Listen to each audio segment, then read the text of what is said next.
আসসালামু আলাইকুম রহমতুল্লাহি ওবারকাতুহ। ইন্নাল হামদুলিল্লাহ ওয়াসসালাতু ওয়াসসালামু আলা রাসূলিল্লাহি ওয়া বাদ। আজকে আলোচনা করব স্বপ্নে কবি অথবা লেখক দেখলে কি হয়। ইবনে সিরিনের কিতাব থেকে সাথে যুক্ত আছে আমি মুফতি জুবাইর বিন ইমাম।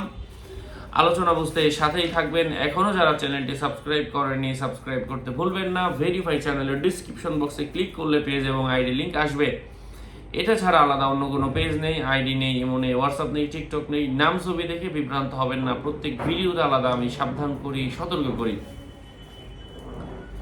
যদি সে নিজে কোনো কবিকে দেখা, অর্থাৎ তার কথা কাজে কোনো মিল থাকবে না, এমন প্রতারকের ইঙ্গিত।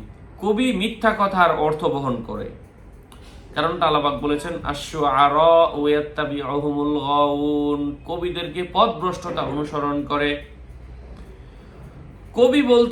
কবি নিজে কোনো কবিতা আবৃত্তি করতে দেখার অর্থ হচ্ছে সে নিজে জীবিকা তালাশ করবে এবং সে মিথ্যা কোনো কথা বলবে। স্বপ্নে কোনো লেখক দেখার অর্থ হচ্ছে সে নিজে প্রখর জ্ঞানের অধিকারী হবে। কবিতা পাঠ করতে দেখার অর্থ হচ্ছে সে কোনো মাজলিসে উপস্থিত হবে। যে ব্যক্তি স্বপ্নে দেখবে সে অনারব, এরপর সে বিশুদ্ধভাষী হতে দেখলে, যদি সে গভর্নর হয় এর ব্যাখ্যা হবে সে সম্মানিত হবে, অথবা সে অতুলনীয় বাদশা হবে। ব্যবসায়ী হলে এর তাবির হলো সে পৃথিবীতে উল্লেখযোগ্য ব্যক্তি হবে।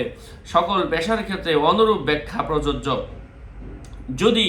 যখন কেউ স্বপ্নে দেখবে সে নিরক্ষর, কোনো কিছুই লিখতে পারে না, বলতে পারে না, সে তার লেখাকে সুন্দর করেনি, তাহলে বুঝতে হবে সে নিজে অতি দ্রুত ধনী হয়ে যাবে, অভাবগ্রস্ত হয়ে যাবে, সে পাগল হবে যদি সে জ্ঞানী হয়ে থাকে, অথবা কবর খনন করবে যদি সে পাপী হয়, অথবা অপরগ হয় যদি সে ক্ষমতাসীন কোনো ব্যক্তি হয়। নিরক্ষর লোক লেখাকে সুন্দর করতে দেখার অর্থ হচ্ছে সে বিপদে থাকবে এবং অচিরেই আল্লাহ তার কাছে ইলহাম পাঠাবেন, তার দ্বারা সে মুক্তি পাবে।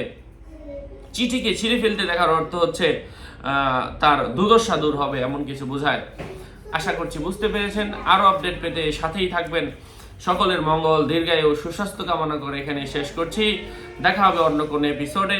আগামী এপিসোডে আসার আগ পর্যন্ত সবাই সুস্থ থাকবেন, ভালো থাকবেন। আসসালামু আলাইকুম ওয়া রাহমাতুল্লাহি ওয়া বারাকাতুহু।